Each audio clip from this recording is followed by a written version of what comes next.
এতিয়া মই আছো বৰপাত্ৰত আৰু এই বৰপাত্ৰৰ লোকেশ্যনটো হৈ গ'ল আপোনালোকে যোৰহাটৰ ফালৰ পৰা আহোঁতে ভটিয়াপাৰ পাব আৰু সেই ভটিয়াপাৰৰ পৰা সোঁ চাইডে যোনটো ৰাস্তা আহিছে আৰু সেই ৰাস্তাটো আহি সুন্দৰপুৰ তিনিআলি পাব। সেই সুন্দৰপুৰ তিনিআলিৰ পৰা যোনটো সোঁ চাইডে ৰাস্তা আহিছে সেই ৰাস্তাটো আপোনালোকে সোমাই আহিলে মানে এই বৰপাত্ৰ পাবহি।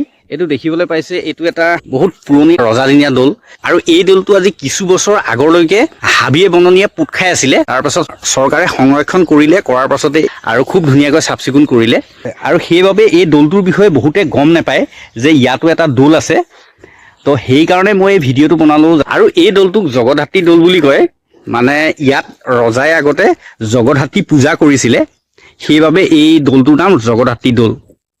আৰু ওচৰতে এজোপা বহুত পুৰণি বেলগছ আছে। তো সঁচাকৈ আৰু মানে পৰিৱেশটো ইমানেই ধুনীয়া পৰিৱেশ, মানে ইমান শান্ত পৰিৱেশ, মই আপোনালোকক কি ক'ম আৰু এইটো ওচৰতে এইটো এটা পুখুৰী আছে, খুব সুন্দৰ, খুব শান্ত পৰিৱেশ হয়। দেখিছেনে ইমান ধুনীয়া পুখুৰী, সেইকাৰণে মই আপোনালোকক দেখালোঁ। আৰু এয়া বহিবলৈ খুব ধুনীয়াকৈ চেয়াৰ টেয়াৰ, আৰু ইয়াত বহি পেলাই প্ৰকৃতিৰ শীতল বতাহ লৈ থাকিব পাৰিব। তো ভিডিঅ'টো ইমানেই আছিলে, আপোনালোকক জাষ্ট চিনাকি কৰি দিবৰ বাবে এই ভিডিঅ'টো বনালোঁ।